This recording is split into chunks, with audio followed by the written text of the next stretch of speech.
There is one thing that every living person will experience: dying. A phenomenon which is so familiar, yet something we know so little about. The feeling of death is a concept that has been in question since the beginning of humanity, and one that modern science is continuously trying to discover. So, what does it feel like to die?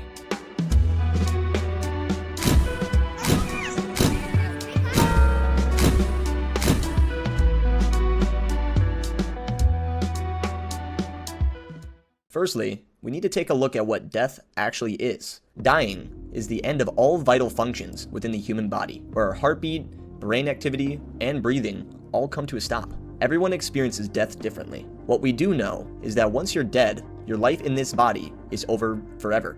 But is this always the case? You've probably heard about those people who have died and come back to life, and when they wake, they say they saw a light at the end of the tunnel, or that they floated above their bodies, watching the doctors frantically work to keep them alive.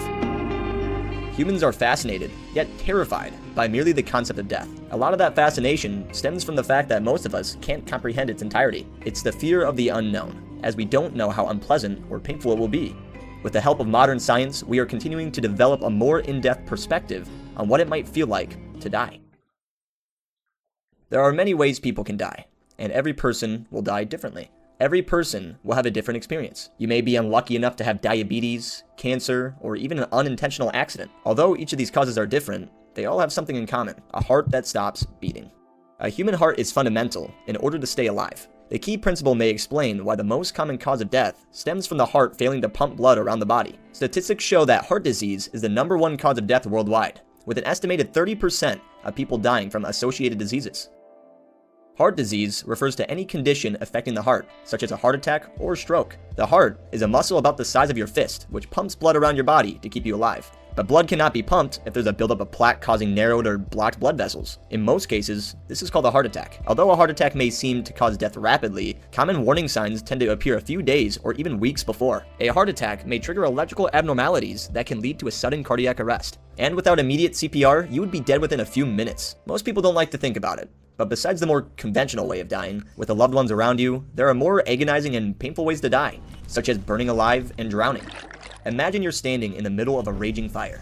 The pain you feel at the start is by far the greatest. As the fire slowly fries your nerves, your muscles and brain functions start to weaken. This continues to worsen until you fall unconscious from the lack of oxygen your body is receiving. But by this point, you are either unconscious, about to die, or already dead. The pain alone would cause a loss of consciousness almost instantly. What if it felt like you were burning, but from the inside?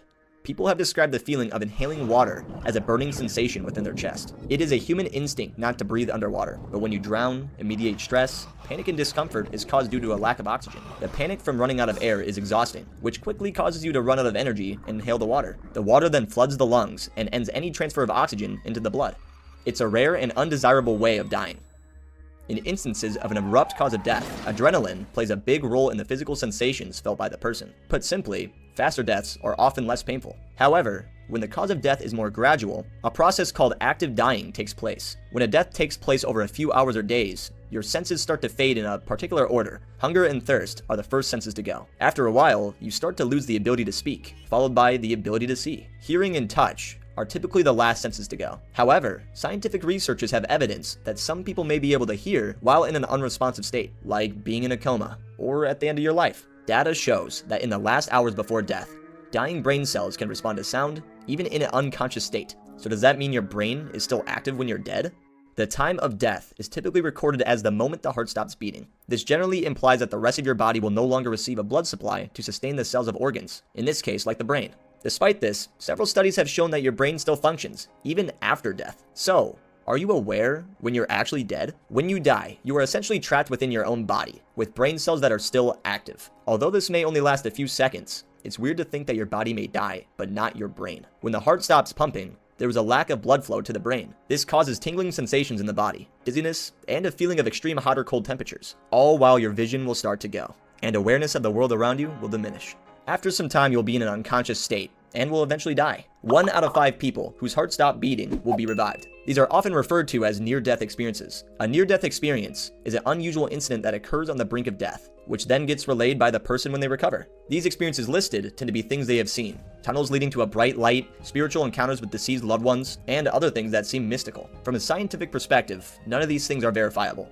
But how could they be? After all, they are only something that person themselves can witness. In 1981, 28-year-old Scott Drummond went on a skiing trip to Utah with a few of his friends. When he was queuing for the lift, all of a sudden a lady skiing down the slope ran into him. Thinking nothing of it, he continued to ski for the rest of the day. When he was heading home, he took off his glove and noticed that his thumb had been completely ripped out of its socket. He knew this would require some medical attention, so he was taken to the nearest hospital, where he was scheduled for a routine surgery on his hand. While he was lying in the operating theater, he was fully aware of his surroundings. Scott overheard a nurse expressing concern as it was her first time helping conduct the surgery. During the operation, something went wrong, and the next thing he knew, he was above his own body, watching the panic unfold.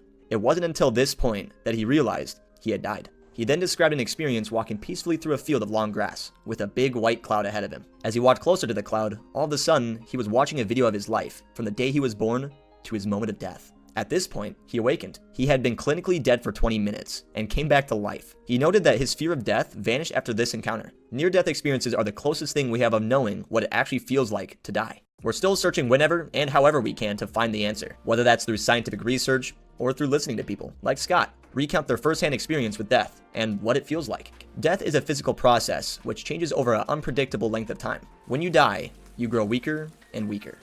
You become sleepy, and you lose your appetite. When you don't eat or drink, you don't suffer with feelings of thirst or hunger, the way any healthy person would. The liver, kidneys, heart, and major organs begin to fail, and your brain shuts down. But what actually happens when your brain shuts down?